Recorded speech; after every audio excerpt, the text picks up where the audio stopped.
નમસ્કાર વિદ્યાર્થીઓ. Physics જીનેટના chapter number 1 ધોરણ 12 નવા લેક્ચરમાં બધાનું સ્વાગત છે.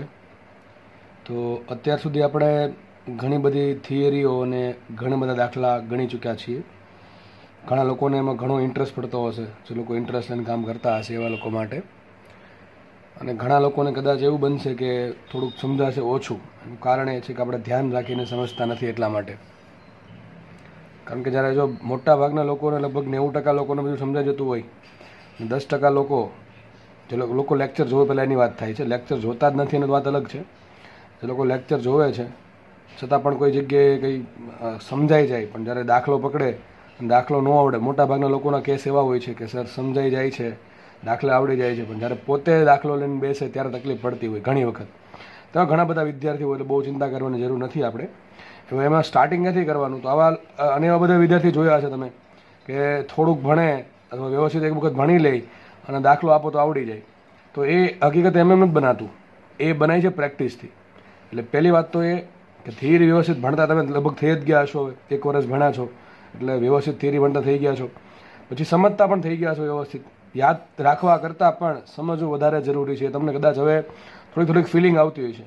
અને ફિઝિક્સનું પેપર એવું છે, ટૂંકમાં ફિઝિક્સ સબ્જેક્ટ એવો છે, ખાસ જી હોય કે નીટ હોય, પછી ગુજકેટ પણ આમાં લઈ લઈએ આપણે, બરોબર છે, કે તમને આમાં એક વખત વ્યવસ્થિત સમજી લીધી, પ્રેક્ટિસ કરી લીધી અને કદાચ મૂકી દેશો અને કોઈ વખતે માનો કે પેપર આવી ગયું સામે, તો એવું નહીં બને કે તમને એમાં કાંઈ નહીં આવડે, કે ચલો મેં કાલે સવારે વાંચ્યું નથી એટલે આજે પેપર નહીં આપે, એવું આમાં નહીં બને.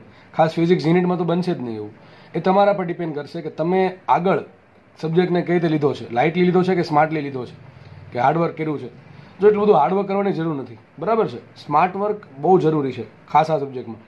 તમે ખાલી ગોખશો, સૂત્ર ખાલી વાંચા કરશો, સૂત્ર સમજવાનો પ્રયત્ન નહીં કરો, એનો કોઈ મિનિંગ જ નથી, બરાબર છે. થોડુંક સ્માર્ટ વર્ક કરવું દોસ્ત. આ સબ્જેક્ટ એવો છે, મજા આવશે તમને. જેટલો ઇન્ટરેસ્ટ પાડશો એટલો પડશે.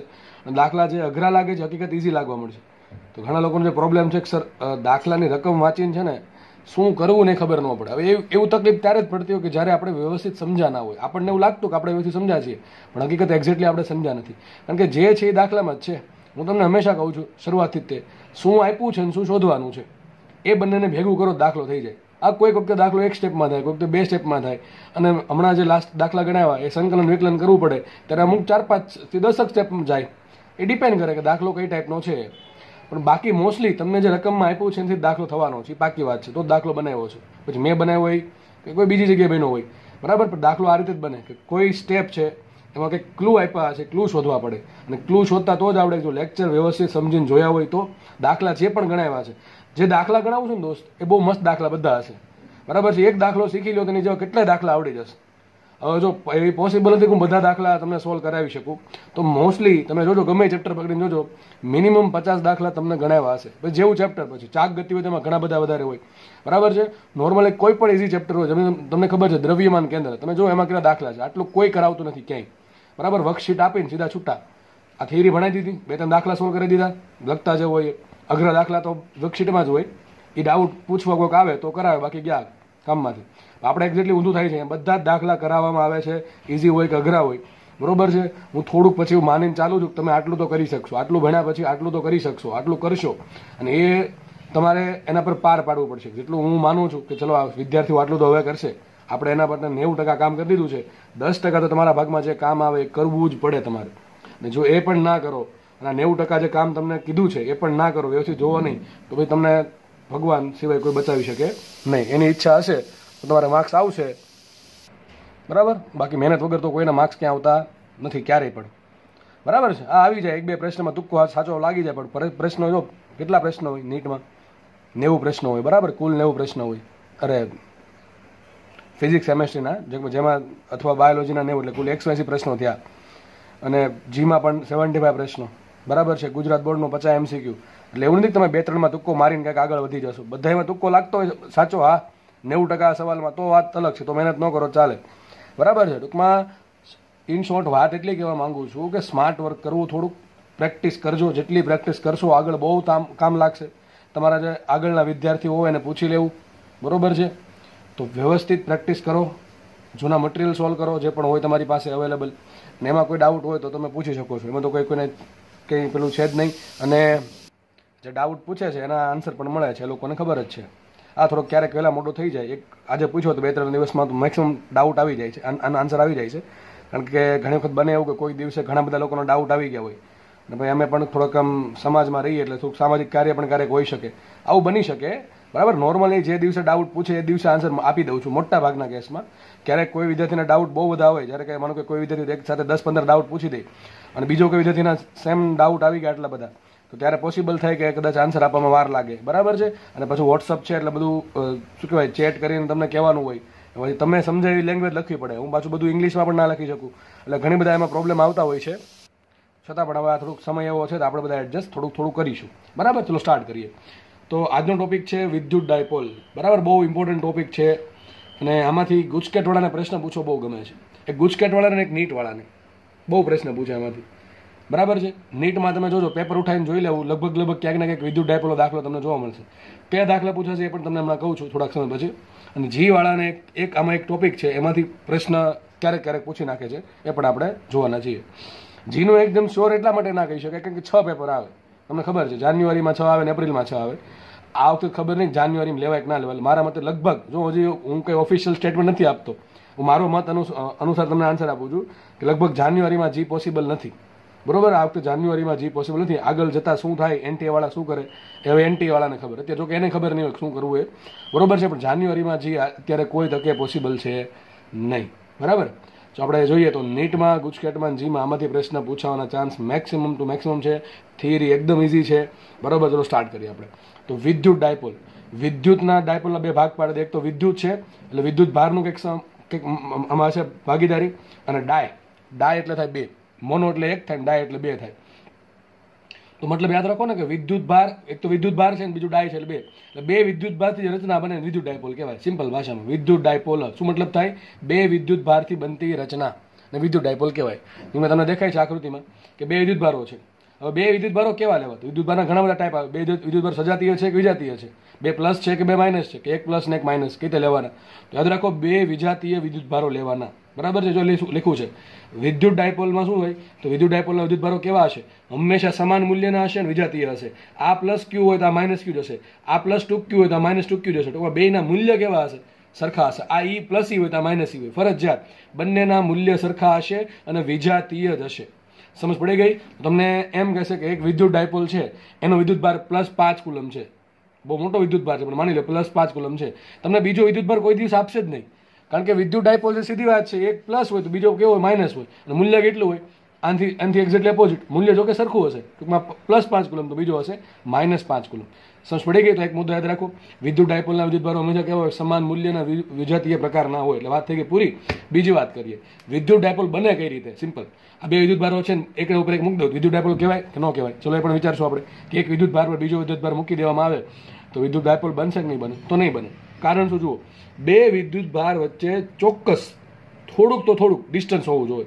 ટૂંકમાં 2 વિજાતીય વિદ્યુત ભારો કે જેમના મૂલ્ય સરખા છે, એ બંનેને જ્યારે અમુક અંતરે મૂકવામાં આવે ત્યારે જે રચના બને એને વિદ્યુત ડાયપોલ કહેવાય. સિમ્પલ ભાષામાં શું કહેવાય? વિદ્યુત ડાયપોલ. માનો કે એક વિદ્યુત ભાર પ્લસ ક્યુ અહીંયા મૂકો અને માઇનસ ક્યુ અહીંયા મૂકો, બંને વચ્ચે અંતર 2a છે. હવે ઘણાને પ્રશ્ન થતો, સર બોર્ડમાં 2a લીધું, તમે કેમ a નો લીધું? એનું કારણ તમને પછી કહીશ. બરાબર છે. એ વ્યવસ્થિત ગણતરી થાય અને છેદ ઉડી જાય એટલા માટે 2a લીધું છે. ખાસ તમને એક જગ્યાએ કહીશ કે આ જગ્યાએ ગણતરી ઇઝી બને એટલા માટે 2a લીધું છે. તમે એ લખો તો કોઈ વાંધો નથી, પણ સૂત્ર એડજસ્ટ કરવું પડે એ પ્રમાણે. તો શું મૂક્યું છે? 2 વિદ્યુત ભારો છે, એક પ્લસ છે અને એક માઇનસ છે. ટૂંકમાં મૂલ્ય સમાન છે, વિજાતીય પ્રકારના છે અને બંને વચ્ચે અંતર 2a છે. તો જે રચના બની, સિમ્પલ આ જે રચના બની એને શું કહેવાય? વિદ્યુત ડાયપોલ કહેવાય. સમજ પડી ગઈ? શું વિદ્યુત ડાયપોલ વચ્ચે દાંડી હોવી જરૂરી છે? નથી. દાંડી નથી. જસ્ટ ખાલી એમને વિચારવાનું છે કે દાંડી છે એમ. ઘણાના મનમાં એમ હોય વિદ્યુત ડાયપોલ કોને કહેવાય? એક દાંડી લાકડી લીધી, એક લાકડીની છેડે પ્લસ કે મૂકી દીધું, માઇનસ કે મૂકી દીધું, તો લાકડી હોય તો જ વિદ્યુત ડાયપોલ બનશે એવું જરૂરી નથી. બરોબર છે. જસ્ટ ખાલી એક વિદ્યુત ભાર અહીંયા મૂકો, એક અહીંયા મૂકો, ભલે વચ્ચે હવા હશે પણ એ બંને વચ્ચે કંઈક અંતર હશે તો વિદ્યુત ડાયપોલ બનશે. શું બનશે? વિદ્યુત ડાયપોલ. વિદ્યુત ડાયપોલના કારણે એક મોમેન્ટ ઉત્પન્ન થાય, એને કહેવાય વિદ્યુત ડાયપોલ મોમેન્ટ. હું જ્યાં પણ ડાયપોલ મોમેન્ટ લખું છું ત્યાં તમારે વિદ્યુત ડાયપોલ મોમેન્ટ સમજવું. જેમ આપણે અહીંયા વિદ્યુત ડાયપોલ ભણીએ છીએ એમ એક ચેપ્ટરમાં ચુંબકીય ડાયપોલ મોમેન્ટ પણ આવશે. એ ત્યારની વાત ત્યારે કરશું. બરાબર, અત્યારે આપણે વિદ્યુત ડાયપોલ પર ફોકસ કરશું. જો કે આ આવશે તો એ પણ આવડી જશે, એમાં કંઈ નવીન નથી. તો વિદ્યુત ડાયપોલ મોમેન્ટ, એક શબ્દ આવે વિદ્યુત ડાયપોલ મોમેન્ટ. વિદ્યુત ડાયપોલ મોમેન્ટ કોને કહેવાય? એની સંજ્ઞા પહેલાં તો પી છે. સંજ્ઞા શું છે? એની પી છે.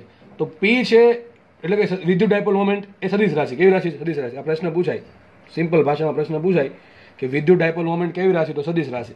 હવે સદિશ રાશિ તમને ખબર હોય બે વસ્તુ હોય, એક તો મૂલ્ય હોય ને એક શું હોય? દિશા હોય. પહેલા આપણે મૂલ્યની વાત કરીએ તો સૂત્ર યાદ રાખો. મૂલ્ય વિદ્યુત ડાયપોલ મોમેન્ટનું મૂલ્ય આ રીતે મળશે. સિમ્પલ સૂત્ર છે, ગુજરાતી ભાષામાં લખ્યું છે, તમને સમજાય ભાષામાં. વિદ્યુત ડાયપોલ મોમેન્ટનું મૂલ્ય કોને કહેવાય? તો બે વિદ્યુત ભારો આપણી પાસે છે, એક ધન છે ને એક ઋણ છે. તમે ધન વિદ્યુત ભારનું મૂલ્ય ગુણ્યા બે વિદ્યુત ભારો વચ્ચે અંતર. સિમ્પલ. શું આવશે? ધન વિદ્યુત ભારનું મૂલ્ય ગુણ્યા બે વિદ્યુત ભારો વચ્ચે. આ પહેલા જેવું છે, કપલના કારણે ટોર્ક ઉત્પન્ન થાય કે નહીં? કપલના કારણે ટોર્ક ઉત્પન્ન થઈને કોણ શું કહીએ આપણે કે બે માંથી એક કોઈ બળનું મૂલ્ય ગુણ્યા બે બળો વચ્ચે લંબંતર. એવું જ અહીંયા છે. તો એક ધન વિદ્યુત ભારનું મૂલ્ય હંમેશા કોનું મૂલ્ય લેવાનું? ધન વિદ્યુત ભારનું મૂલ્ય લેવાનું ગુણ્યા શું કરવાનું? બે વિદ્યુત ભારો વચ્ચે અંતર. તો આપણે જોઈ શકીએ છીએ આપણા આ કેસમાં વિદ્યુત ડાયપોલ મોમેન્ટ પી શું થશે? તો પી બરાબર શું લખાય? જો બે વિદ્યુત ભારોમાંથી ધન વિદ્યુત ભાર કયો છે? પ્લસ ક્યુ છે. તો એનું મૂલ્ય કેટલું? ક્યુ. બરાબર ને? ખાલી મૂલ્ય લખીએ એનું મૂલ્ય ક્યુ અને બંને વચ્ચે કેટલું અંતર છે? 2a. તો બસ આવી ગયું સૂત્ર, ક્યુ ઇન્ટુ 2a. શું આવશે? ક્યુ ઇન્ટુ 2a. સમજ પડી કે ન પડી? સમજ પડવી જોઈએ. બરાબર છે. તો મૂલ્ય આવી ગયું. કોની વાત કરશું? દિશાની. દિશા, ડાયરેક્શન, વિદ્યુત ડાયપોલ મોમેન્ટ સદિશ રાશિ છે. એનું મૂલ્ય કેટલું હશે? ધન વિદ્યુત ભારના મૂલ્ય ગુણ્યા બંને વિદ્યુત ભારો વચ્ચેના અંતર જેટલું. અને યાદ એટલું રાખો કે તમે લેક્ચર વ્યવસ્થિત ભણશો ને તો લેક્ચર પૂરો થશે, જોડે જોડે તમારી સમજ પણ પૂરી થશે, તમારા મગજમાં ક્યાંક વ્યવસ્થિત સમજાઈને બેસી જશે. પછી જસ્ટ તમારે ઉપર છેલ્લી નજર કરશો ને તોય તે વ્યવસ્થિત માર્ક્સ જ આવશે. પણ એના માટે વ્યવસ્થિત લેક્ચર જ્યારે ભણાવવામાં આવે, નવી થિયરી, જો માનો કે તમે બોર્ડમાં ભણેલા છો છતાં એવું માનો કે નવી થિયરી છે, આપણે કંઈક નવું ભણીએ છીએ તો વધારે ઇન્ટરેસ્ટિંગ લાગે થોડું.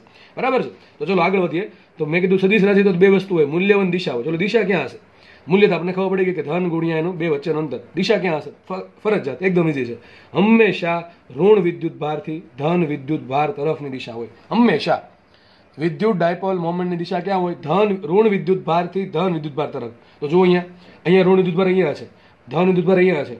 તો બંનેને જોડતી લાઈન પર ક્યાં હશે? હંમેશા ઋણથી ધન. તો જો આ જે ડાયરેક્શન છે, બંનેને જોડતી લાઈન દોરી દીધી, એમાં જે ઋણથી ધન જો આ ડાયરેક્શન આવશે કે નહીં આવે? આ શું છે? વિદ્યુત ડાયપોલ મોમેન્ટની દિશા. તો જો ઉપર આ પ્રમાણે બતાવ્યું છે. કારણ એ છે કે સદિશ પી બરાબર શું લખાય? સદિશ પી બરાબર શું લખવું પડે? સદિશ બરાબર બે વસ્તુ આવે, મૂલ્ય ગુણ્યા દિશા. શું આવશે? મૂલ્ય ગુણ્યા દિશા. તો મૂલ્ય તો મળી ગયું ક્યુ ઇન્ટુ 2a. દિશા ક્યાં આવશે? ઋણથી ધન. હવે એક કામ કરી નાખીએ, આપણે જે ઋણથી ધન દિશા છે એને કહી દઈએ પી કેરેટ. પી કેરેટ શું થાય? વિદ્યુત ડાયપોલ મોમેન્ટની દિશાનો એકમ સદિશ. કેરેટ આવ્યો એટલે શું થાય? એકમ સદિશ. તો વિદ્યુત ડાયપોલ મોમેન્ટની દિશાનો એકમ સદિશ છે પી કેરેટ. પી કેરેટ શું બતાવે છે? દિશા બતાવશે. એનું કઈ મૂલ્યનું મહત્વ છે નહીં, કારણ કે એનું મૂલ્ય એક છે. આનું મૂલ્ય કેટલું છે? એક છે. આ એક સદિશ રાશિ છે, આ સદિશ જ છે. પણ તમે એને બીજા કોઈ જોડે ગુણશો તો એનું મૂલ્ય, આનું મૂલ્ય એક છે. એટલે મૂલ્યમાં કોઈ બીજા સદિશના મૂલ્યમાં કોઈ ફરક નહીં પડે, પરંતુ આ શું બતાવે? દિશા બતાવે છે. તો એકમ સદિશનો ઉપયોગ ક્યાં કરીએ આપણે? દિશા બતાવવા માટે. જેમ કે આઈ કેરેટ, જે કેરેટ, કે કેરેટ બધા એકમ સદિશો જ છે, જેનો ઉપયોગ ક્યાં થાય? મોસ્ટલી દિશા બતાવવામાં થાય છે. તો ચલો લખીએ. આખું સૂત્ર લખી નાખવું મારે તો આ પ્રમાણે લખાય કે નહીં લખાય? સદિશ પી આમ પણ લખી શકાય. ક્યાંક લખીએ નીચે, અહીં જગ્યા છે. સદિશ પી બરાબર મૂલ્ય કેટલું આનું? ક્યુ ઇન્ટુ 2a. દિશા કઈ આવશે? પી કેરેટ. કઈ દિશા આવશે? પી કેરેટ. તો આ પ્રમાણે લખાય. વિદ્યુત ડાયપોલ મોમેન્ટ સદિશ પી બરાબર શું આવશે? ક્યુ ઇન્ટુ 2a. જે ક્યુ ઇન્ટુ 2a શું છે? મૂલ્ય છે. ધન વિદ્યુત ભાર ગુણ્યા અંતર, બે વચ્ચે અંતર, ઇન્ટુ વિદ્યુત ડાયપોલ મોમેન્ટની દિશાનો એકમ સદિશ, જે હંમેશા કઈ દિશામાં હશે? હંમેશા ઋણથી ધન તરફની દિશામાં. ક્યાં હશે? હંમેશા બંને વિદ્યુત ભારોને જોડતી દિશામાં ઋણથી ધન તરફ જ હશે હંમેશા પી કેરેટ. એ વસ્તુ યાદ રાખવી. આ લોકો, ઘણા લોકો ભૂલી જાય છે. બરાબર? તો આને હેશટેગ કરી દઉં છું. ઓકે? તો વિદ્યુત ડાયપોલ મોમેન્ટ એકદમ સિમ્પલ વસ્તુ છે. હવે ઘણા છે ને ગોખી નાખે વિદ્યુત ડાયપોલ મોમેન્ટ પી બરાબર ક્યુ ઇન્ટુ 2a, ક્યુ ઇન્ટુ 2a. ઘણી વખત એક્ઝામ આપ્યું અહીંયા એ હોય. બરાબર? જો અહીંયા ટૂંકમાં તમે કીધું ને, તમને સમજવાનું ગોખવાનું અહીંયા ભૂલ પડે. બરાબર? તો હું તમને કહું છું ક્યાં મોસ્ટલી લોકો ભૂલ કરે છે. રકમમાં ઘણી વખત એમ કે બે વિદ્યુત ભારો વચ્ચેનું અંતર એ છે. સૂત્ર ગોખ્યું હોય કે વિદ્યુત ડાયપોલ મોમેન્ટ બરાબર ક્યુ ઇન્ટુ 2a. તો ઘણા 2 ના આગળ લઈ લે તો 2qa. તો શું કરે? હકીકત આવું આટલું જોઈએ કે એક વિદ્યુત ભાર ધન પ્લસ ક્યુ છે.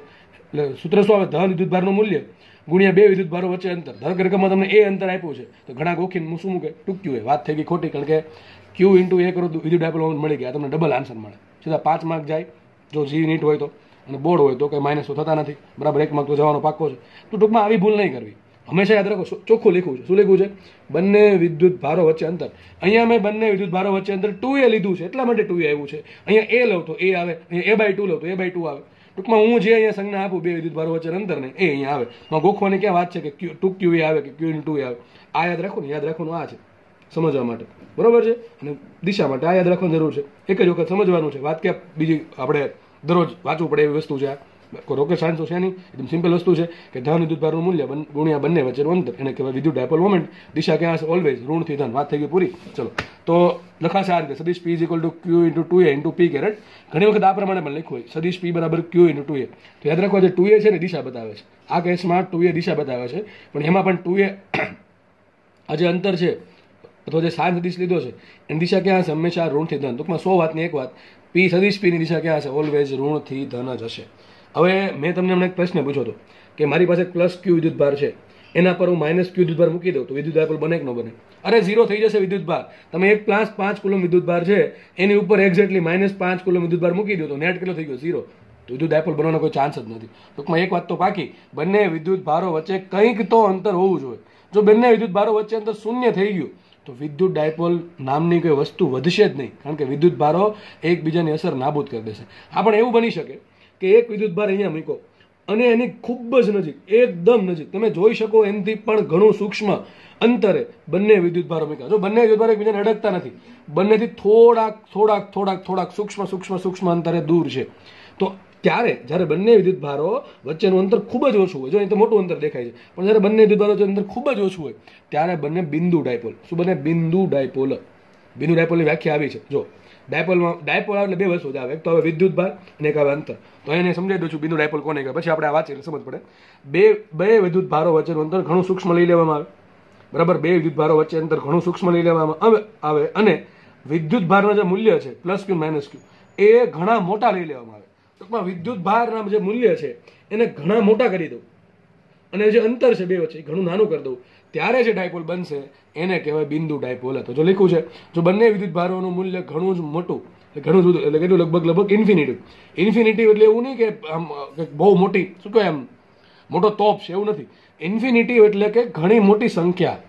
હવે ઇન્ફિનિટી એવું નથી કે હંમેશા કરોડ આમ એકની પાછળ કરોડ મીંડા મૂકી દો તો જ ઇન્ફિનિટી કહેવાય. એ ડિપેન્ડ કરે કે કોના આધાર તમે કઈ રેફરન્સમાં તમે ઇન્ફિનિટીનો યુઝ કરો છો, કયા સંદર્ભમાં ઇન્ફિનિટીનો યુઝ કરો છો, બરાબર છે. તો બે વિદ્યુત ભારોનું મૂલ્ય ઘણું જ મોટું, દેટ ઇઝ ઇન્ફિનિટી, અને બંને વિદ્યુત ભારો વચ્ચેનું અંતર 2A એ અતિ સૂક્ષ્મ લઈ લેવામાં આવે ત્યારે જે ડાયપોલ બને તેને બિંદુ ડાયપોલ કહેવાય. તો વિદ્યુત ભાર કેવા કરવાના? ઘણા મોટા. એને શું લખાય? Q tends to 0. ટૂંકમાં Q છે એ ઘણા મોટા છે, બરાબર છે. અને બીજું શું લખ્યું છે? અંતર ઘણું નાનું, તેને શું કહેવાય? 2A tends to 0. જો 2A ટેન્ડ્સ ટુ 0, મેથ્સ થોડાને ખબર છે આમાં કંઈક ફરક છે. 2A ટેન્ડ્સ ટુ 0 અને 2A બરાબર 0 માં ઘણો ફરક છે. જે લોકો લિમિટ અથવા જે લક્ષ છે વ્યવસ્થિત ભણ્યા છે એને ખબર છે ભાઈમાં કંઈક ડિફરન્સ છે. 2A ટેન્ડ્સ ટુ 0 અને 2A ઇઝ ઇક્વલ ટુ 0 બહુ ડિફરન્સ છે. 2A ટેન્ડ્સ ટુ 0 મતલબ કે 2A છે એ 0ની ઘણી નજીક છે પણ 0 નથી. ટૂંકમાં 2A ઘણું સૂક્ષ્મ છે, 2A ઘણું સૂક્ષ્મ છે પણ it is not equal to 0. 2A is equal to 0 નથી. મેં તમને કીધું જો 2A ઇઝ ઇક્વલ ટુ 0 થઈ ગયું તો ડાયપોલનું નામો નિશાન જ નહીં રહે, બરાબર છે. તો બિંદુ ડાયપોલમાં બે વિદ્યુત ભારો વચ્ચેનું અંતર ઘણું સૂક્ષ્મ હોય, that is 2A tends to 0. એટલે 2A છે એ ઘણું 0ની નજીક છે, એટલે કંઈક આવું 0.00000000001. ટૂંકમાં 0 ન કહેવાય, મેથેમેટિકની ભાષામાં 0 નથી, બરાબર. પણ આપણે એમ ગણી શકીએ કે ઘણું સૂક્ષ્મ છે, બરાબર છે. તો 2A ટેન્ડ્સ ટુ 0 ટૂંકમાં બે વિદ્યુત ભારો વચ્ચે અંતર ઘણું સૂક્ષ્મ હોય અને કોઈ એક વિદ્યુત ભાર અથવા વિદ્યુત ભારોના મૂલ્ય કેવા હોય? ઘણા મોટા હોય ત્યારે જે ડાયપોલ બને એનું શું કહેવાય? બિંદુ ડાયપોલ કહેવાય. વાત થઈ ગઈ પૂરી. બે થિયરી, ત્રીજી થિયરી. ચલો આનો એકમ ઘણી વખત પૂછી નાખે ગુજકેટ જેવા પેપરમાં, બરાબર છે. કે ભાઈ વિદ્યુત ડાયપોલનો એકમ શું થાય? તો આપણને આવડવું જોઈએ, સિમ્પલ છે. મેં હંમેશા કહું છું કોઈ દી એકમ કોઈને યાદ રાખવાનું હોય જ નહીં. યાદ રાખવાનું સૂત્ર, બરાબર છે. મૂળભૂત રાશિ છે 7, એના એકમ સિવાય કોઈનો એકમ યાદ રાખવાની જરૂર નથી. સૂત્ર શું આવ્યું? શું આપણે ભણ્યા? તો મૂલ્ય શું હોય ડાયપોલ મોમેન્ટનું? ધન વિદ્યુત ભારનું મૂલ્ય ગુણ્યા બે વિદ્યુત ભારો વચ્ચે અંતર. ચલો આનું મૂલ્ય ધન વિદ્યુત ભારનું મૂલ્ય છે, દેટ ઇઝ સૂત્ર શું આવ્યું? P બરાબર ખાલી મૂલ્ય શું છે? Q into 2A. આ Q શું છે? વિદ્યુત ભાર. તો એકમ શું આવશે? કુલમ. અને 2A શું છે? અંતર છે. તો શું આવશે? એકમ મીટર. તો શું એકમ આવશે? Coulomb into metre. શું આવશે? Coulomb into metre. પણ આપણને ખબર છે કુલમ છે એ કોઈ એસા એકમ છે નહીં, વિદ્યુત ભારનો એકમ કુલમ છે. જો કાલે CGS એકમ પણ આવે પણ મેં કંઈ કરાવ્યા છે નહીં, કારણ કે એનું કંઈ કામ નથી એટલા માટે. સ્ટેટ કુલમને ઘણા બધા આવે, ST ATC, બરાબર, પણ કંઈ કરાવ્યું નથી, એનું કંઈ કામ નથી. એટલે તો કુલમ છે એ આમ તમે ગણો તો એસા એકમ પદ્ધતિનો મૂળભૂત રાશિ છે નહીં. તો આપણને ખબર છે વિદ્યુત ભાર બરાબર શું લખાય? વિદ્યુત ભાર બરાબર લખાય પ્રવાહ ગુણ્યા સમય. આપણે ચેપ્ટર નંબર 3 જોશું પ્રવાહ વિદ્યુતમાં, બરાબર. જો કે તમે શરૂઆતમાં કીધું હતું કે વિદ્યુત ભાર બરાબર શું આવશે? વિદ્યુત પ્રવાહ ગુણ્યા સમય. તો કુલમ બરાબર આવશે એમ્પિયર ઇન્ટુ સેકન્ડ. અને મીટરનો શું આવે? L1. તો આખું સમીકરણ શું આવશે? L1 A1 T1. ઘણી વખત જો આવું લખ્યું ભાઈ L1 C1, બરાબર, સોરી L1 Q1. શું લખ્યું હોય? L1 Q1. જ્યારે પણ તમને MLT માં Q દેખાય ત્યારે તમારો જવાબ છે ને એકમ એ કુલમમાં હોવો જોઈએ. અને જ્યારે તમને એમ્પિયર દેખાય ત્યારે સમય એમ્પિયરમાં હોવો જોઈએ. મોટા ભાગે આમાં જોવા મળે અને ઘણી વખત આમાં પણ જોવા મળે. બરોબર. તો આના એમએલટી આ પ્રમાણે પણ લખ્યું છે ઘણી જગ્યાએ L1 Q1. Q એટલે કે કુલમમાં રાખવાનું. બરોબર. અને મોસ્ટલી એસઆઈ એકમ પ્રમાણે આ જો એસઆઈ એકમ હતી પ્રમાણે ના કહેવાય, કારણ કે ક્યુ છે તો જે કુલમ છે એ એસઆઈ એકમ નથી, મૂળભૂત રાશિ નથી. બરાબર છે. એ ડેરિવેટિવ છે. કોનું ડેરિવેટિવ છે? આપણે પ્રવાહનું અને સમયના ગુણાકારનું. તો શું આવશે એમએલટી એનું? L1 A1 T1 અથવા L1 Q1. આગળ વાત કરીએ. હવે બે વસ્તુ આવશે. વિદ્યુત ડાયપોલને બે દિશા હોય. વિદ્યુત ડાયપોલ માટે બે અક્ષો હોય. દિશા તો એક જ હોય, ઋણથી ધન. બે અક્ષો હોય. બે અક્ષો યાદ રાખવી જરૂરી છે, કારણ કે દાખલામાં તમને અક્ષોનું નામ કહેશે. તો અક્ષો કહી દે. એક તો થઈ ગઈ ડાયપોલની અક્ષ અને એક થઈ ગઈ ડાયપોલની વિષુવરેખા. બરાબર છે. વિદ્યુત ડાયપોલ માટે બે અક્ષો હોય છે. કઈ પહેલા એમ શબ્દ આવશે ડાયપોલની અક્ષ અને એક શબ્દ આવશે ડાયપોલની વિષુવરેખા. ડાયપોલની અક્ષ કોને કહેવાય? આને. આ જે છે ને ડાયપોલની અક્ષ કહેવાય. જેમ કે એક વિદ્યુતભાર અહીંયા પડ્યો હોય, એક અહીંયા પડ્યો હોય, તો બંનેને જોડતી લાઈન જે છે એને કહેવાય ડાયપોલની અક્ષ. તો ડાયપોલને સમાંતર અક્ષ શું થાય? ડાયપોલની અક્ષ. ખબર પડી ગઈ? તો આ જે લાઈન છે ને શું કહેવાય? બંને વિદ્યુત ભારમાંથી પસાર થતી લાઈનને શું કહેવાય? ડાયપોલની અક્ષ કહેવાય. વિષુવરેખા કોને કહેવાય? આ જે ડાયપોલની અક્ષ મળી એ અને ડાયપોલ જે મધ્ય બિંદુ છે એમાંથી પસાર થતી લંબ લાઈન, ટૂંકમાં આ બંને વચ્ચે ખૂણો કેટલો હોય? 90 ડિગ્રી. એને કહેવાય ડાયપોલની વિષુવરેખા. જો આ બેમાં કન્ફ્યુઝન થવું જોઈએ નહીં. રકમમાં એમ કે છે કે એક વિદ્યુતભાર ડાયપોલની વિષુવરેખા પર છે. હવે વિષુવરેખા ખબર જ ન હોય ક્યાં છે તો શું દાખલો ગણવાનો આગળ? બરોબર. તો આકૃતિ બનશે જ નહીં, અને આકૃતિ ખોટી બની દાખલો ખોટો. એટલે ધ્યાનથી સમજો. ડાયપોલની અક્ષ કોને કહેવાય? બંને વિદ્યુત ભારોમાંથી પસાર થતી જે લાઈન છે, સિમ્પલ આ લાઈન. એવું નહીં હંમેશા આડી જ હોય. વિદ્યુત ભારો આ પ્રમાણે હોય, એક પ્લસ અહીંયા હોય ને એક અહીંયા. તો આને ડાયપોલની અક્ષ કહેવાય અને વિષુવરેખા કહેવાય. સમજ પડે કે ન પડે? એમાં 100 વાતની એક વાત કે બે વિદ્યુત ભારો છે એમાંથી જે પસાર થાય છે જે લાઈન એને કહેવાય ડાયપોલની અક્ષ. અને ડાયપોલના મધ્ય બિંદુ બંને વચ્ચે અંતર કેટલું હોય? ધારો કે 2a અંતર છે તો આ અંતર કેટલું આવશે? આ અંતર કેટલું આવશે? એનો મિડ પોઈન્ટ બન્યો. એમાંથી પસાર થતી કેટલી લાઈન? અસંખ્ય મળે. પણ એમાંથી કઈ? ડાયપોલની અક્ષને લંબ અને મધ્ય બિંદુમાંથી પસાર થતી લાઈનને શું કહેવાય? ડાયપોલની વિષુવરેખા કહેવાય. તમને બીજી વાત કહેવાય 2a ધારવાનું કારણ શું? આપણે ઘણી જગ્યાએ છે ને આ પોઈન્ટનું કામ પડશે. આપણે ઘણી જગ્યાએ આ પોઈન્ટનું કામ પડશે. હજુ તમે અંતર એ ધાર્યું હોય, કેવું ધાર્યું? એ અંતર ધાર્યું હોય તો અંતર કેટલું આવશે? a/2 આવશે. આ અંતર કેટલું આવશે? a/2. હવે થોડુંક ગણતરી આનથી એ ની સરખામણીમાં a/2 લ્યો તો ગણતરી ઘણી તકલીફ પડે, કારણ કે ઘણી વખત વર્ક કરવાનો થાય, ઘણી વખતે ઘન કરવાનો થાય, તો આ ગણતરી થોડી ટફ પડે.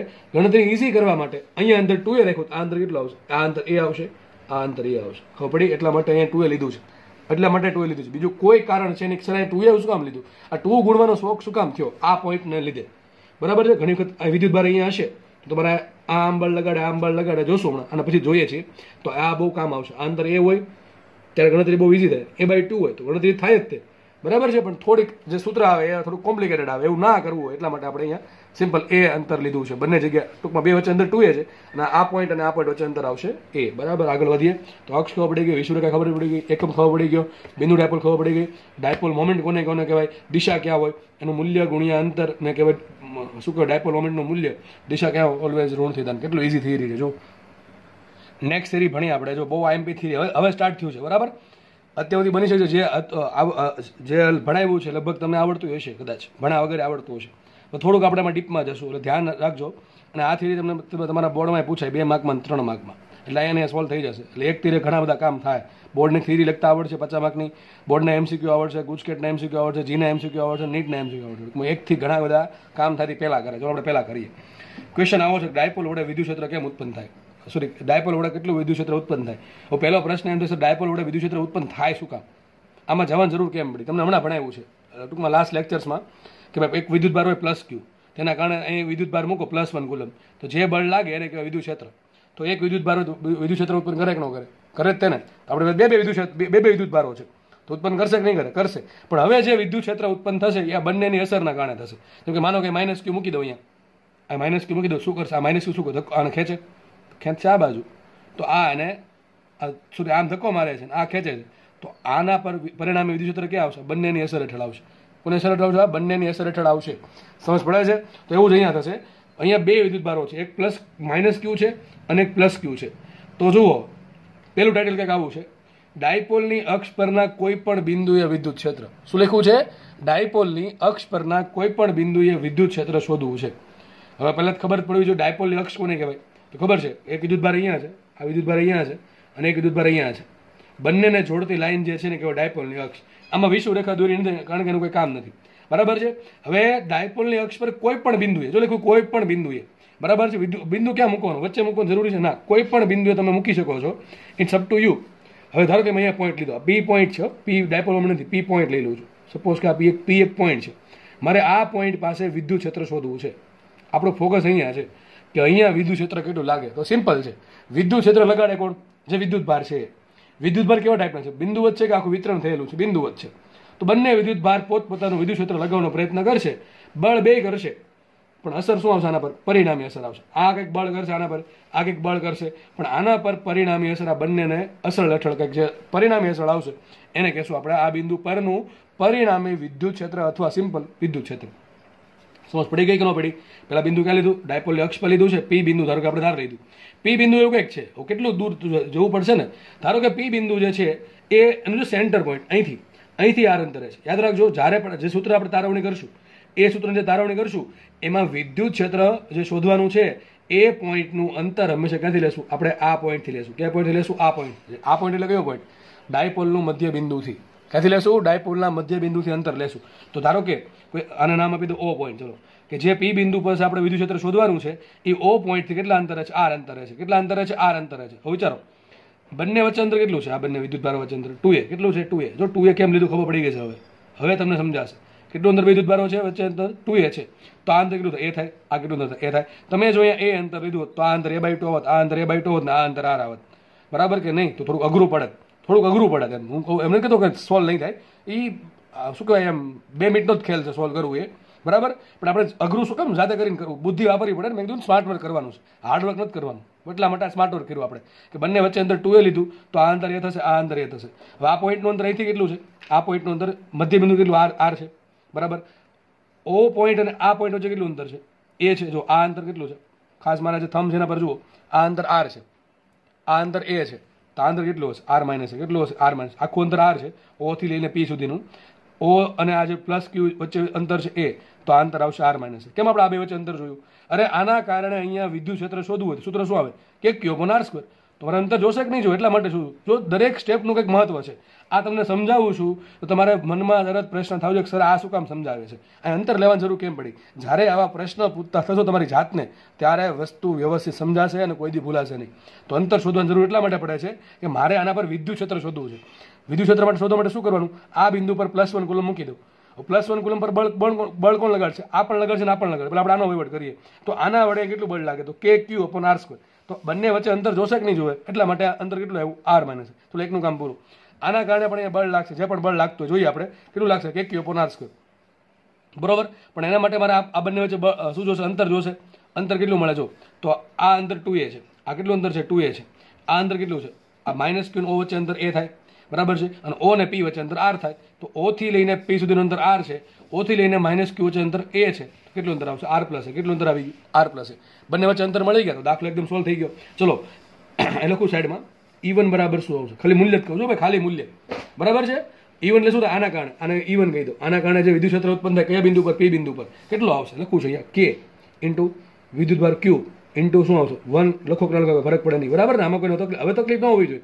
વિદ્યુત ક્ષેત્ર શોધવામાં જો હવે તકલીફ છે, મતલબ પાછળ કંઈ જોયું નથી, સીધું અહીંયા આવીને ટપકી પડ્યા સીધા લેક્ચર જોવા માટે, કોઈ મિનિંગ નથી એનું.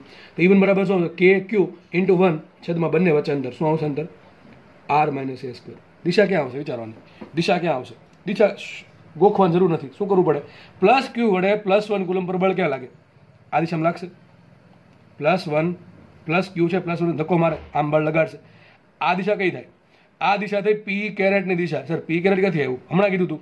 -Q થી +Q તરફ જે ડાયપોલની દિશા હોય શું કહેવાય, પી કેરેટ કહેવાય. -Q થી +Q તરફ જે ડાયપોલની દિશા હોય, બરાબર, સોરી જે દિશા મળે એને કહેવાય ડાયપોલ. જો ડાયપોલની દિશા હંમેશા કેવા હોય, ડાયપોલની અક્ષ પર હોય. તો -Q થી +Q તરફ હંમેશા ડાયપોલની અક્ષ પર શું હોય, ડાયપોલ મોમેન્ટ દિશા હોય, પી કેરેટ. તો આ વિદ્યુત સૂત્ર ક્યાં આવશે, પી કેરેટની દિશામાં આવશે. ચલો આગળ વધીએ, સદિશ E2 લઈ લઈએ. શું લઈ લઈએ, સદિશ E2. ટૂંકમાં આના કારણે કેટલું બળ લાગે, બરાબર છે. તો આ માઇનસ છે, આ પ્લસ છે, બળ ક્યાં લગાડશે, વિરુદ્ધ દિશામાં. આ ખેંચશે ને, આ -Q +1 ને ખેંચવાનો પ્રયત્ન કરશે તો બળ લાગશે આ બાજુ.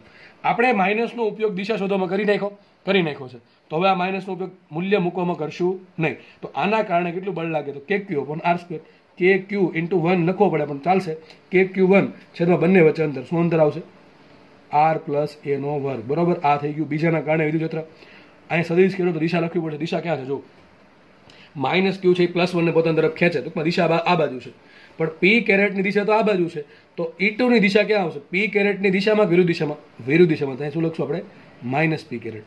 ઘણાને ખબર ન પડે ને, ઘડીક આઈ કેરેટ ધારી લો, આ દિશા આઈ કેરેટમાં છે ને આ દિશા ઋણ આઈ કેરેટ માઇનસ આઈ કેરેટમાં છે, બરાબર કે નહીં? બંને કિંમત મૂકો, વાત થઈ ગઈ પૂરી. તો પી બિંદુ પર નેટ વિદ્યુત ક્ષેત્ર કેટલું આવશે? સદિશ E બરાબર E1 + E2. મૂકીએ કિંમત. E1 કેટલા આવશે? KQ/R-A² ઇન્ટુ પી કેરેટ પ્લસ અહીંયા શું આવશે? દેખાય છે આપણને KQ/R+A² ઇન્ટુ પી caret, sorry minus p caret. Okay થઈ ગયું. આટલું કોમન શું નીકળે? KQ કોમન નીકળે છે અને એક તો પી કેરેટ કોમન નીકળે છે. તો આપણે કંઈક લખી આવું, KQ કોમન કાઢી નાખીએ ને અહીં શું આવશે? 1/R-A² અને આ માઇનસ એને લખી નાખો આગળ, અને અહીં શું આવશે? 1/R+A².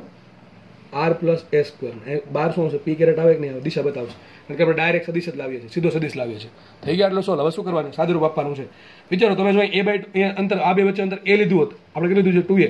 એની જગ્યાએ A લીધું હોત તો અહીં શું મૂકવું પડે? A/2. અહીંયા A/2, તો નીચે આવત R-A/2, અહીંયા આવત R+A/2. તો પદ થોડુંક અઘરું થાત. જાણી જોઈને અઘરું શું કામ કરવું? બરાબર છે. વધી આગળ લસા લેવાનો છે દોસ્ત. હવે આના અહીંયા ગુણ, આના અહીંયા ગુણ. હું એક કામ કરું, પદ શું આવશે લખી નાખીએ. જો આ પદ આખો એક ગુણ હશે, પણ છે શું અહીંયા? R+A². આ પહેલા જેવું છે, A+B² શું થાય? A² + B² + 2AB. ઉપર શું આવશે? કંઈક આવશે પદ R² + A² + 2AB. આવશે કે નહીં આવે? સોરી 2RB, અરે સોરી 2RA, સોરી શું છે? R² + A² + 2RA. પછી આ પદ આવશે ને આખું, આ માઇનસ ઘડીક ભૂલી જાય, આ પદ આખો ગુણા છે. આ પેલા જેવું છે, A - B આનો વર્ગ, તો શું થાય? A² + B² - 2AB થાય. તો આખું અહીંયા ગુણ વચ્ચે માઇનસ એક ગુણો, શું આવશે અહીંયા આન્સર? અહીંયા લખશું, આન્સર આવશે -R² - A² ને -2RA હતું એની જગ્યાએ +2RA. બરાબર. આ માઇનસ પણ અંદર ગુણી દીધું. નો ફાવે તો કાંઈ વાંધો નહીં, નેક્સ્ટ સ્ટેપ વધારે દેવું તમારે. તો જો ઉપર શું થઈ જશે? ઉપર થઈ જશે આવું કંઈક, અને છેદમાં શું આવશે? આ બેનો ગુણાકાર. આ બેનો ગુણાકાર પછી કરી, પેલા આપણે ઉપરનો અંશ સોલ્વ કરી નાખીએ. તો R² ગયા, A² ગયા, તો વધ્યું શું? 2RA + 2RA. તો ઉપર આવશે 4RA. શું આવશે ઉપર? 4RA. નીચે શું આવશે? જો આના જેવું થઈ ગયું, નીચે R-A² ઇન્ટુ R+A². બરાબર, આવું આવશે. R-A² into R+A². આવું થઈ જશે. હવે આ ઘડીક નો બાંધો, ઘડીક વર્ગ ભૂલી જાઓ, ઘડીક વર્ગને ભૂલી જાઓ. તો કેના જેવું થઈ ગયું? R-A into R+A. આપણે ધોરણ 10 માં ભણ્યા હતા, A - B ગુણ્યા A+B. એને શું કહેવાય? A² - B². તો શું આવશે? R² - A² ની 4 ઘાત. બરાબર કે નહીં? Sorry square. 4 ઘાત ક્યાં? ઘડીક આ વર્ગ છે ને કોમન લઈ લો. તો શું આવશે અહીંયા? R-A into R+A. આને કહેવાય R² - A², ઉપરનો સ્ક્વેર કોમન. બરાબર. તો આખું પદ એક પેલા લખી નાખો એક સ્ટેપમાં. સદિશ E બરાબર શું આવશે? KQ આવ્યું હતું અહીંયા, ઉપર અહીંયા શું આવ્યું હતું? જો 2RA + 2RA એટલે 4RA. ઉપર આવ્યું હતું 4A ઇન્ટુ R. આમ કરું નાખું, અને છેદમાં શું આવશે? છેદમાં આવશે R² - A² નો સ્ક્વેર, અને બહાર આવશે પી કેરેટ. આ આવી ગયો તમારો આન્સર. પણ આને થોડુંક હજી સરખો કરી શકાય. મને એમ કહેવાય ડાયપોલ મોમેન્ટની મૂલ્ય શું હોય? પી બરાબર શું હશે? બોલો, પી બરાબર શું હશે? તો હમણાં કીધું ધન વિદ્યુતભારનું મૂલ્ય Q ગુણ્યા બંને વિદ્યુતભારો વચ્ચે કેટલું અંદર છે? 2A. તો શું આવશે? P બરાબર Q × 2A. અહીંયા Q છે ને Q, અહીંયા 4A છે. 4A માંથી એક કામ કરું, 4A નામ લખાય. 4A બરાબર શું લખાય? 2A × 2 લખાય કે ન લખાય? 2A × 2. તો 2A છે ને, આ 2A ગુણ્યા Q ને શું કહેવાય? P કહેવાય કે ન કહેવાય? લખી નાખો અહીંયા. સદિશ E નું સૂત્ર શું આવશે? સદિશ E બરાબર K એમને આવશે. આ Q × 4A માંથી 2A કોમન કાઢો તો આગળ 2 લઈ લો. બરાબર કે નહીં? આ 2 જે વધ્યા ને આગળ લઈ લીધા, તો 2K વધશે. અરે ભાઈ 4A ના 2 ભાગ પડ્યા, 2 ગુણ્યા 2A. 2 આગળ લો તો લખાશે આ, અને 2A ગુણ્યા Q ને શું કહેવાય? P. 2KP R ના છેદમાં R² - A² નો વર્ગ. વાત થઈ ગઈ પૂરી. કેટલી વાર, કઈ વાર લાગે નહીં. થઈ ગયું સોલ્વ. જો એકદમ ઇઝીલી સૂત્ર યાદ રહી જાય એવું છે. સૂત્ર યાદ રાખવું જરૂર છે ભાઈ, સૂત્ર યાદ રાખવું જરૂરી છે. શું આવશે? ડાયપોલની અક્ષ પર વિદ્યુત ક્ષેત્ર R અંતર. R પણ માપવાનું ક્યાંથી? R માપવાનું હંમેશા સેન્ટરથી. ભૂલથી અહીં માપ્યું દાખલો ખોટો. ક્યાંથી માપવાનું? હંમેશા સેન્ટરથી. બરાબર. જો દેખાય છે P બિંદુ, R અંતર છે ક્યાંથી? O બિંદુથી, સેન્ટરથી. તો અક્ષ પર વિદ્યુત ક્ષેત્ર આટલું છે, 2KPR છેદમાં R² - A² નો વર્ગ. દિશા ક્યાં આવશે એની? પી કેરેટ. દિશા ક્યાં આવશે? જો એની અક્ષની દિશામાં. ક્યાં આવશે? અક્ષની દિશામાં. તો તમને પ્રશ્ન પૂછાય કે ડાયપોલની અક્ષ પર રહેલા કોઈ પણ બિંદુએ વિદ્યુત ક્ષેત્રની દિશા ક્યાં હોય? હંમેશા ડાયપોલ મોમેન્ટની દિશામાં. આગળ ક્યાંય માઇનસ આવતું નથી. ધેટ મીન્સ કે સદિશ એની દિશા ક્યાં હશે? પી કેરેટ દિશામાં. આ બધું લખતું જાઉં ચોપડામાં. મૂલ્ય કેટલું? 2KPR છેદમાં R² - A² નો વર્ગ. બરાબર છે. એ સ્ક્વેરના વર્ગનો વર્ગ, બરાબર? આ પ્રમાણે આખો કાઉન્સનો વર્ગ છે. દિશા ક્યાં હશે એની? દિશા હંમેશા કોઈ પણ બિંદુ, તમે બિંદુ અહીંયા લો કે અહીંયા લો કે ફરક પડે નહીં, હંમેશા દિશા ક્યાં હશે એની? દિશા હશે એની હંમેશા ક્યાં? ડાયપોલની અક્ષની દિશામાં, એટલે કે સોરી ડાયપોલના અક્ષની દિશામાં અને ડાયપોલ મોમેન્ટની દિશામાં હશે. તો અક્ષ પરના બિંદુએ વિદ્યુત ક્ષેત્રની દિશા હશે પી કેરેટની દિશામાં. ક્યાં હશે? પી કેરેટની દિશામાં. બરાબર, આગળ વધીએ. હવે આમાંથી એક નવા સૂત્રનો જન્મ થાય છે, એ તમને સાડા સમજાવી દો. જો આ રીતે સૂત્ર આપણને આવું મળ્યું કે અક્ષ પર વિદ્યુત ક્ષેત્ર સદિશ ઈ બરાબર શું આવ્યું? 2kpr છેદમાં આર સ્ક્વેર માઇનસ એ સ્ક્વેરનો વર્ગ અને દિશા આવી પી કેરેટ. હવે ઘણી વખત છે ને તમે રકમમાં એવું કહેશે કે આ જે બિંદુ છે ને, બિંદુ એ બહુ દૂર નથી, ઘણું નજીકનું બિંદુ. ધેટ મીન્સ કે એ જે છે ને એ આપણા માટે જો એ તમને છે ને રકમમાં એવું કહેશે, ઘણી વખત એવું કહેશે આ જે બિંદુ છે ને અક્ષ પર એ બહુ દૂર છે. ટૂંકમાં આર એના માટે બહુ મોટું થાય, નાનું થાય, બહુ મોટું થાય ને, ઓથી અંતર બહુ મોટું હશે. ટૂંકમાં એની સરખામણીમાં આર છે એ ઘણું મોટું હશે. તો A is very very less than R, R is very very greater than A. ટૂંકમાં બિંદુ ઘણું દૂર હોય તો લખી દઉં શોર્ટમાં શું કહેવા માંગે, સાદી ભાષામાં એમ થાય મતલબ કે પી બિંદુ ઘણું દૂર આવેલ હોય તો. ચલો સૂત્ર શું આવશે જુઓ. તો આપણે શું કરશું? એ ઘણો સૂક્ષ્મ થઈ ગયો, આવું થઈ જાય. જો આવું કંઈક કે ડાયપોલ આ ટાઈપની છે, અહીંયા માઇનસ ક્યુ છે, અહીં પ્લસ ક્યુ છે, બંને વચ્ચે અંતર એ છે, અને પેલું બિંદુ કે અહીંયા કંઈક છે. આ લીટો ક્યાંથી જાય ખબર છે?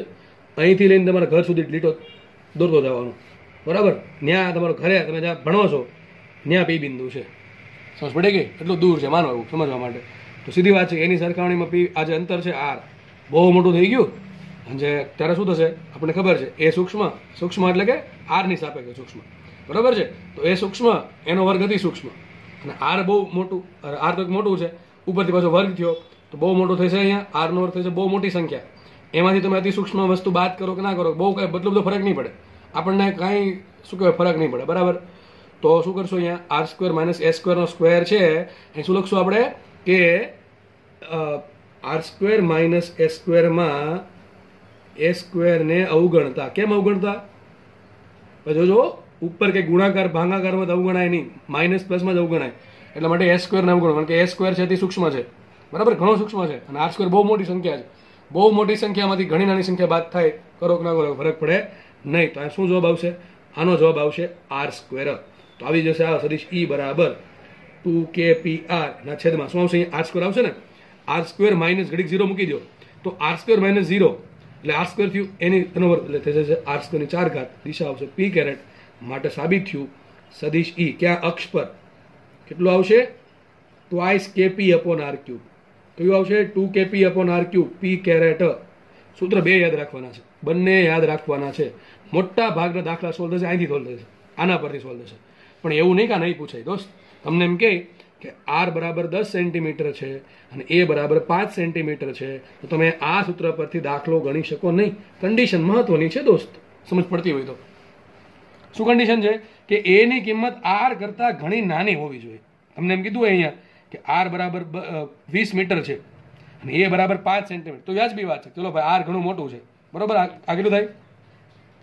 2000 સેન્ટીમીટર ને, 20 મીટર એટલે 2000 સેન્ટીમીટર. તો 2000 ની સરખામણીમાં લગભગ 5 વડે ભાંગશું કે નહીં ભાંગો, સોરી બાદ બાકી કરશું તો એટલું તો ફરક નહીં પડે આન્સરમાં. અને એમ બી આપણે પછી કેલ્સી તો હોતું નથી, એટલે બહુ ફરક નહીં પડે. સમજ પડે કે નહીં? તો તમે આવું આપે કે અહીં 10 સેન્ટીમીટર ને 5 સેન્ટીમીટર, ભૂલથી સૂત્ર આ વાપરું, દાખલામાં માર્ક જશે. કારણ કે એ લોકો ઓપ્શન એ પ્રમાણે સેટ કર્યા હોય. આપણી બુદ્ધિ ચાલવાની છે. જો એ લોકો ખાલી તમને દાખલો ગણતા આવડે નથી જોતા, તમે સ્માર્ટ વર્ક કેટલું કરો એ પણ જોવે છે, બરાબર ને? છેલ્લે જે લિસ્ટમાં નામ ન હોય ને, મેરિટ લિસ્ટમાં, એનું કારણ જ આવું હોય કે આપણે આવી બુદ્ધિ ન ચલાવી. તો અક્ષ પર વિદ્યુત ક્ષેત્ર મળી ગયું. 100 વાતની એક વાત. મૂલ્ય કેટલું આવે? કોઈ પણ માટે સૂત્ર કયું સાચું? 2kpr upon R square minus A સ્ક્વેરનો સ્ક્વેર. દિશા ક્યાં છે? Always P caret. પરંતુ જો એમાં અંતર ઘણું ના મોટું હોય, કે કોનું અંતર? પી બિંદુનું સેન્ટરથી અંતર બહુ મોટું હોય, સૂત્ર આવશે 2kp/r3. ફટાફટ આપણે વિષુવવૃત્ત માટે પણ ગણતરી કરીએ.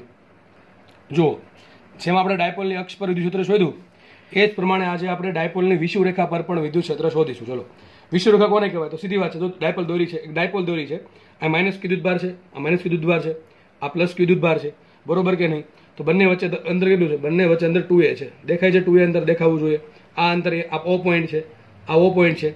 O થી એનું માઇનસ ક્યુનું અંતર a, અને આ અંતર પણ એ, તો કુલ અંતર થશે 2a. તો ડાયપોલ મોમેન્ટ કેટલી થાય? પી બરાબર શું લખાય? બોલો, પી બરાબર શું લખાશે? પી બરાબર લખાય ધન વિદ્યુત ભારનું મૂલ્ય ક્યુ ગુણ્યા બંને વચ્ચે અંતર. યાદ આવું રાખવાનું ગુજરાતીમાં. ડાયપોલ મોમેન્ટનું સૂત્ર શું આવે? ડાયપોલ મોમેન્ટનું મૂલ્ય ધન વિદ્યુત ભારનું મૂલ્ય ગુણ્યા બે વચ્ચે અંતર. આ થઈ ગયું. ઓકે, ચલો. અહીંયા માઇનસ છે, અહીંયા પ્લસ છે. આને શું કહેવાય? ડાયપોલની અક્ષ કહેવાય. ડાયપોલની અક્ષ પર વિદ્યુત ડાયપોલ મોમેન્ટની દિશા ક્યાં હોય? હંમેશા માઇનસ થી પ્લસ તરફ. તો માઇનસ ક્યુ થી પ્લસ ક્યુ તરફ દિશા શું આવશે? પી કેરેટ આવશે. એ જ રીતે પ્લસ ક્યુ થી માઇનસ ક્યુ તરફ દિશા શું આવશે? માઇનસ પી કેરેટ આવશે. શું આવશે? Minus p caret. અરે ભાઈ, હું એમ કહું ભાઈ, માઇનસ ક્યુ થી પ્લસ ક્યુ જે દિશા છે એ પ્લસ પી કેરેટ વિરુદ્ધ કઈ થાય? Minus p caret. આ આઈ કેરેટ હતો, આ કઈ થાય? માઇનસ આઈ કેરેટ. બરાબર કે નહીં? ચલો, આ તો આ પી કેરેટ થઈ ગયું, આ માઇનસ પી કેરેટ થઈ ગયું, બંને વચ્ચે અંદર 2a થઈ ગયું, આ માઇનસ ક્યુ પ્લસ ક્યુ, મૂલ્ય ડાયપોલ મોમેન્ટનું કેટલું છે? ક્યુ ઇન્ટુ 2a. આટલું છે. આગળ વધીએ. હવે જુઓ, બિંદુ ક્યાં લેવાનું જેના પર વિદ્યુત ક્ષેત્ર શોધવું છે? ચોખ્ખું લખ્યું. ક્યાં? વિષુવરેખા પર. ક્યાં લેવાનું છે? વિષુવરેખા પર. વિષુવરેખા કોને કહેવાય? તો ડાયપોલના અક્ષને લંબ અને મધ્ય બિંદુમાંથી પસાર થતી જે લાઈન છે, આ જે છે એને શું કહેવાશે? આને કહેવાય વિષુવરેખા. બરાબર, આને કહેવાય વિષુવરેખા. તો વિષુવરેખા પર ધારો કે પી બિંદુ છે, આ બિંદુ પર વિદ્યુત ક્ષેત્ર શોધવું છે આપણે. અંતર ક્યાંથી માપશું? અંતર માપવાનું સેન્ટરથી. તો ધારો કે ઓ બિંદુથી વિષુવરેખા પર આવેલા પી બિંદુનું અંતર સ્મોલ આર છે. કેટલું છે? Small r. આપણે આ બિંદુ પર વિદ્યુત ક્ષેત્ર શોધવાનું છે. બસ સિમ્પલ દાખલો છે. તો દાખલા ગણાવ્યા છે, આવડવાય જોઈએ આમ તો. બરાબર છે. સંબાજુ ત્રિકોણ ને લંબ ચોરસ ને આ બધું ગણાવ્યું છે, એના પરથી આવડી જાય. વિચારીએ ચલો આપણે શું વિચારવાનું છે? વિદ્યુત ક્ષેત્ર કેટલું લાગે? આ બિંદુ પર વિદ્યુત ક્ષેત્ર શોધવું. ડેટ મીન્સ કે શું મૂકી દેવાનું? +1 કુલમ મૂકી દેવાનું. હજી આ મનમાં ન હોય તો ભૂલી જવું. વિદ્યુત ક્ષેત્ર કોઈ આપણને આવડશે. આ વસ્તુ હજી મનમાં યાદ રહેતી ન હોય કે જે બિંદુ પાસે વિદ્યુત ક્ષેત્ર શોધવું છે ત્યાં +1 કુલમ મૂકવો જ પડે, એની સિવાય કોઈ રસ્તો જ નથી. તો શું મૂકી દીધો આપણે? +1 કુલમ વિદ્યુત ભાર મૂકી દીધો. હવે બળ કોણ લગાડે આના પર? બે લગાડશે. આ માઇનસ ક્યુ લગાડશે અને પ્લસ ક્યુ લગાડશે. ચલો, માઇનસ ક્યુ ક્યાં બળ લગાડશે? માઇનસ ક્યુ ને ખેંચશે. ધારો કે આ ડાયરેક્શનમાં ખેંચે છે. બરાબર છે. આ દિશા એટલા માટે દોરી દીધી છે કારણ કે થોડુંક વ્યવસ્થિત આકૃતિ લાગે. બાકી હાથથી દોરવા જઈએ તો ઘણી કોઈ આમ તેમ થઈ જાય, તમને ખબર છે. તો એટલા માટે ઓલરેડી દોરી દીધી છે. તો માનો કે માઇનસ ક્યુ છે એ આને ખેંચશે એટલે બળ લાગશે આ બાજુ E2. ધારો કે નામ આપીએ આપણે E2. શું નામ આપીએ? E2 નામ આપીએ છીએ. ઓકે. અને જે પ્લસ ક્યુ છે એ શું કરશે? +1 ને ધક્કો મારશે આ ડાયરેક્શનમાં. બંનેને જોડતી જે લાઈન છે એ દિશામાં ધક્કો મારશે તો અહીંયા આવશે E1. તો આ આવી ગયું E1, આ આવી ગયા E2. આટલું ખબર પડી ગઈ. હવે એક કામ કરીએ. એક E1 આમ ભાગે, E2 આમ ભાગે. આના પરથી કઈ નિષ્કર્ષ મળે નહીં. તો સાહેબ કરવું શું? કરવું પડે ઘટક પાડવા પડે. શું કરવું પડે? ઘટક પાડવા પડે. એના પહેલા શું કરવું પડશે? E1 E2 ના મૂલ્ય જોઈ લઈએ. ઘટક પાડતા પહેલા મૂલ્ય જોઈ લઈએ તો સારું પડે. ચલો, પહેલા આપણે કામ કરીએ. E1 નું મૂલ્ય, ખાલી મૂલ્ય કહું છું.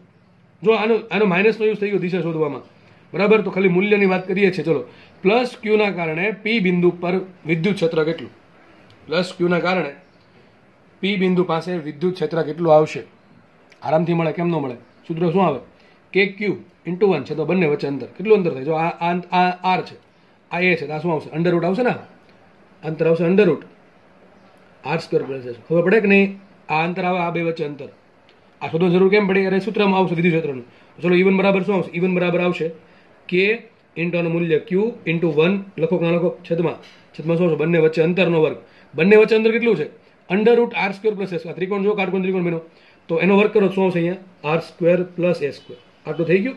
આ પહેલાના કારણે આ બિંદુ પર આટલું વિદ્યુત ક્ષેત્રનું મૂલ્ય છે. દિશા આ બાજુ છે. બરાબર. ઓકે, આગળ વધીએ. ચલો, માઇનસ ક્યુના કારણે માઇનસ ક્યુનો ઉપયોગ આપણે દિશા શોધવામાં કરી નાખ્યો છે. એટલે માઇનસ નિશાની છે એનો આપણે સૂત્ર મૂકવામાં યુઝ કરશું નહીં. ચલો, તો માઇનસ ક્યુ વિદ્યુતભારના કારણે પી બિંદુ પર રહેલા 1 કુલમ પર કેટલું બળ લાગે? તો કે ઇન્ટુ એ ક્યુ જ મૂકશું, માઇનસ ક્યુ મૂકશું નહીં. છેદમાં બંને વચ્ચે અંતર કેટલું અંતર થાય? આ અંતર એ છે, આ અંતર r છે. તો આ અંતર શું થાય? આ અંતર થશે under route r² plus s². થશે કે નહીં થાય? કેટલું થશે? Under route r² plus s². તો આવશે એનો વર્ગ પાછો. શું આવશે? r² plus s². બે જો મૂલ્ય સરખા આવ્યા. તો કામ કરી દો અહીંયા. E1 બરાબર E2 બરાબર શું કરી નાખે? E કરી નાખે. શું કરી નાખે? E1 બરાબર E2 બરાબર E. મૂલ્યની દ્રષ્ટિએ, દિશાની દ્રષ્ટિએ નહીં. તો E2 બરાબર E આવશે અને E1 બરાબર E આવશે. ચલો, ઘટક પાડીએ. તો E1 ને ઘટક આમ પડશે, E1 ને ઘટક આ રીતે પડશે અને એક ઘટક આમ પડશે કે નહીં પડે? બરાબર છે. E1 છે, E છે. તો હવે ઘટક પાડવા માટે મારે જોવે શું? ખૂણો જોવે. ખૂણો કઈ રીતે મળે? વિચારો. હવે તમને આવડવું જોઈએ. જ્યાં પણ કન્ફ્યુઝન થાય, જો ઝેડ બને તો ઝેડ બધી ખબર પડે. આમ ઝેડમાં નથી જવું આપણે, સિમ્પલ જોતો છે આમ સીધે સીધો. તો શું કરવાનું? શું કરવું પડે? વિચારો જલ્દી. વિચારો જલ્દી. ચાલો, ચોખ્ખું દેખાય જોવો ને. આ સોરી, પડી ગઈ ને ભૂલ. આ લાઈન અને આ લાઈન, બરોબર. એ આ લાઈન છે, બે બેઠી તો છે, દેખાય કે નહીં? અને આ લાઈન આગળ જાય છે. આ એક્સ અક્ષને સમાંતર છે. તો આ એંગલ થીટા જ હોય. શું હોય? એંગલ થીટા હોય. સમજ પડે કે ન પડે? આરામથી થઈ જાય સોલ્વ. તો એંગલ થીટા મેં ધાર્યો છું. થીટા તમે અહીંયા ધારી શકો. એવું નહીં કે અહીંયા જ લેવો. કોઈ એક જગ્યાએ લેવો પડતો આપણે નીચે લીધો. થીટા ત્યાં છે. બરાબર. ઘટક પાડ્યા ને આ ઈ જ છે, માનો ને ઈ જ છે. E1 એટલે ઈ જ, મૂલ્ય ઈ છે. તો આ ઘટક શું આવશે? E cos θ. આ શું આવશે? E cos θ. ઉપર ઘટક આવશે ઈ સાઇન થીટા. શું આવશે? E sine theta. આના ઘટક પાડવાના છે. થીટા ક્યાં બને? દેખાય છે ઝેડ, આ થીટા થશે, બરોબર. તો ચલો આ ઘટક કયો આવશે? આ ઈ આ પ્રમાણે છે, સમજ ન પડે ત્યાં દોર દઉં છું. આ રીતે થઈ ગયું આકૃતિ, બરોબર. આની વાત છે E2 ની. આ ઈ છે, આ થીટા છે, તો ઘટક કયો આવશે એનો? આ ઘટક આવશે ઈ કોસ થીટા, અને નીચે ઘટક કયો આવશે? E sine theta. તો જો E sine theta, E sine theta, દિશા વિરુદ્ધ, મૂલ્ય સરખા, બે કેવા ઉડી ગયા. વધુ શું? E cos theta plus E cos theta. તો કુલ કેટલું આવશે? 2e cos theta. કેટલું આવશે કુલ વિદ્યુત ક્ષેત્ર? 2e cos theta. બંનેના કારણે જો બહુ મસ્ત રિઝલ્ટ મળ્યું. ઉપર નીચેના ઓટોમેટિક ઉડી ગયા, કારણ કે બંનેના E1 અને E2 ના મૂલ્ય ઈ છે, સરખા છે, અને થીટા બેમાં સરખો છે, કારણ કે આકૃતિ સિમેટ્રિક છે. બધું આ એ અંદર એ છે, આ અંદર આર છે, તો બે ત્રિકોણ સરખા જ છે. ટૂંકમાં આકૃતિ સિમેટ્રિક છે, એટલે થીટા સરખો થાય. થીટા સરખો તો સાઇન થીટા સરખો. સાઇન થીટા સરખો છે, જોડે જોડે ઈ પણ સરખા છે, કારણ કે E1 બરાબર E2 બરાબર ઈ છે, બરોબર છે. E1 બરાબર E2 બરાબર ઈ લખ્યું છે નીચે. E1 બરાબર E2 બરાબર મૂલ્ય સરખા. ટૂંકમાં આ બંને ઉડી ગયા, આ બંને થઈ ગયો સરવાળો. તો કુલ વિદ્યુત ક્ષેત્ર કેટલું આવશે દોસ્ત? કુલ વિદ્યુત ક્ષેત્ર કેટલું આવશે બંનેના કારણે? વિચારો કેટલું આવશે બંનેના કારણે? આના કારણે આવશે ઈ કોસ થીટા, આના કારણે આવશે ઈ કોસ થીટા. બંને દિશા કેવી? એક જ દિશા છે, તો કુલ કેટલું આવે? 2e cos theta. પણ દિશા ક્યાં આવશે એની? માત્ર ને માત્ર આ દિશા. ક્યાં આવશે? આ દિશામાં. ઉપરની દિશામાં વિદ્યુત ક્ષેત્ર હોય કે ન હોય? નહીં હોય, બરાબર છે. લખ્યું છે E બરાબર E1x પ્લસ E2x. x એમ કીધા, ઘડીક માનો કે આ દિશા x દિશા છે, બરોબર, અને આ y દિશા છે. ઘડીક સમજવા માટે ખાલી કહું છું, કારણ કે ઘણાને પાછું આ પેલું p કેરેટ લઈને તો સમજ નહીં પડે, એટલા માટે. તો E બરાબર શું આવશે? E1x plus E2x. E1x ની કિંમત કેટલી આવી? E cos theta plus E2x ની કિંમત કેટલી આવી? E cos theta. ડાયરેક્ટ પણ લખી શકો છો કે નેટ અથવા વિષુવ રેખા પર કુલ વિદ્યુત ક્ષેત્ર, વિષુવ રેખા પર કુલ વિદ્યુત ક્ષેત્ર કેટલું આવશે? 2e cos theta. કેટલું આવશે? 2e cos theta. પણ આમાં ઈ શું છે? ઈ છે અહીંયા એકના કારણે કેટલું વિદ્યુત ક્ષેત્ર ઉત્પન્ન થાય. આ પણ ઈ છે ને આ પણ, કોઈ પણ એક લઈ શકો. તો મૂકીએ આપણે ઈ વી રે. શું સમજવાનું? વિષુવ રેખા પર કેટલું વિદ્યુત ક્ષેત્ર થાય? તો 2 એમને રાખીએ.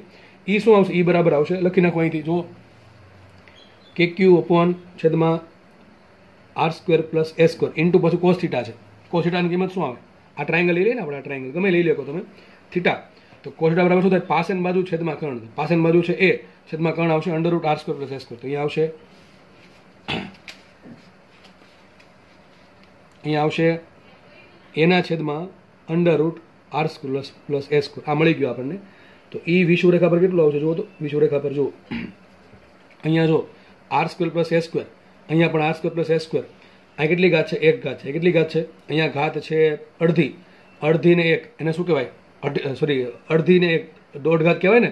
તો ટીઝાની કેટલી ઘાત આવશે? 3/2 ઘાત. તો લખાશે આ રીતે, થોડુંક આ પ્રમાણે લખું છું, KQ ઇન્ટુ 2a ના છેદમાં શું આવશે?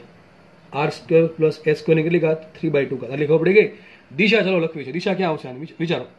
દિશા આમ જાય છે, આ ડાયરેક્શનમાં, બરાબર. ડાયરેક્શન આ બાજુ જાય છે. વિષુવ રેખા છે, સોરી, વિષુવ રેખા છે કે અક્ષ છે? દિશા તો અક્ષ જેવી જ છે. જો અક્ષ આ છે, તો આ દિશા કંઈક સમાંતર છે. દિશા p કેરેટ છે કે માઇનસ p કેરેટ? દેખાય છે ચોખ્ખું, જો માઇનસ p કેરેટ દિશામાં છે. કઈ દિશામાં છે? Minus p caret. તો યાદ રાખો, વિષુવ રેખા પર પ્રશ્ન બહુ પૂછાય છે. આ પ્રશ્ન બહુ પૂછાય છે કે ડાયપોલની વિષુવ રેખા પર આવેલા કોઈ બિંદુએ, કોઈ પણ બિંદુએ વિદ્યુત ક્ષેત્રની દિશા ક્યાં હોય?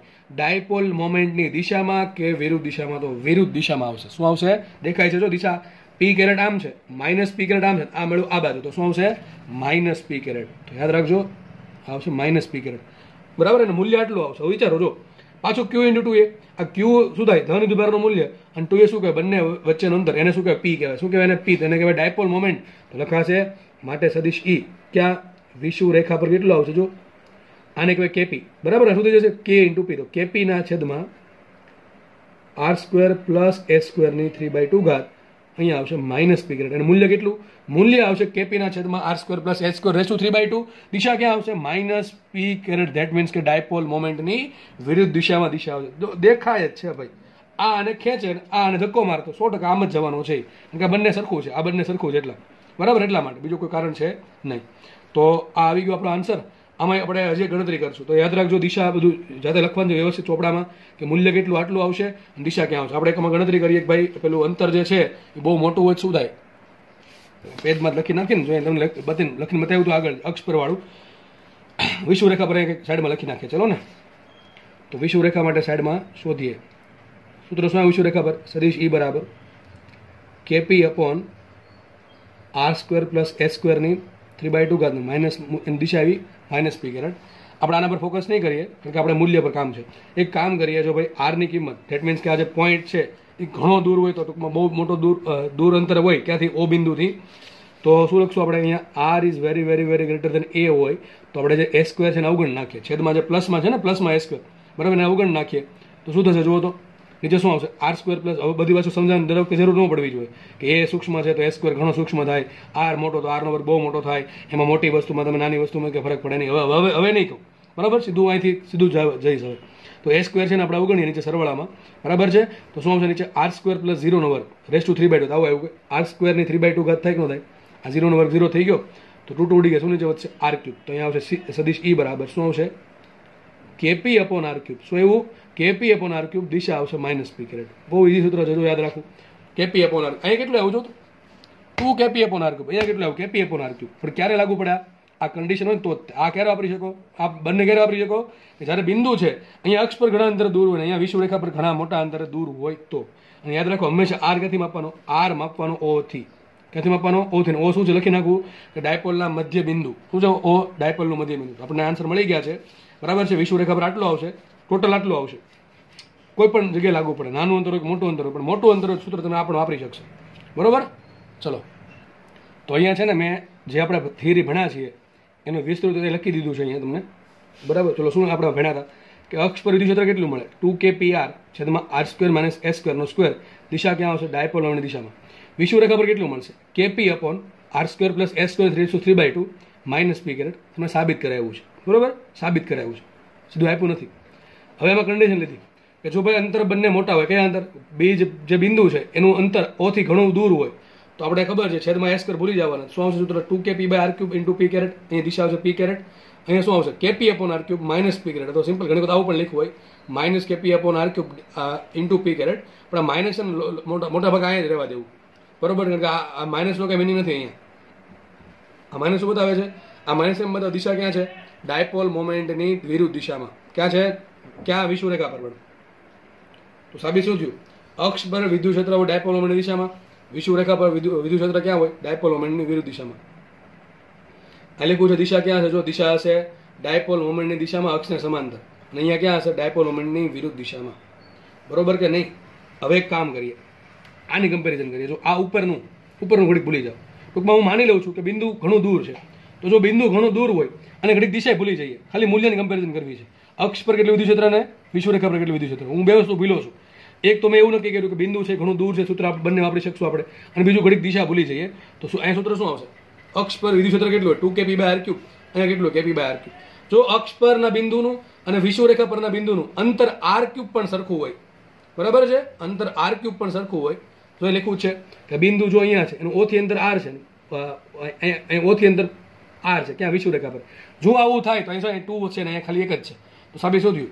ક્યારે હું કહું છું, ફરીથી કહું છું કે જ્યારે બિંદુઓ ઘણા દૂર હોય, પછી બીજું દિશા ઘડીક સાઈડમાં રાખીએ, અને ત્રીજું કે આપણે બંને વિષુવરેખા પર જેટલું અંતર છે એટલું જ અંતર જો અક્ષ પર હોય તો અક્ષ પર વિદ્યુત ક્ષેત્ર આવશે 2kp/r³, અહીંયા આવશે kp/r³. સાબિત એવું થશે કે અક્ષ પરનું વિદ્યુત ક્ષેત્ર વિષુવરેખા કરતા ડબલ થશે, 2kp/r³, kp/r³. આ પ્રશ્ન બહુ આઈએમપી છે, બહુ જ આઈએમપી છે.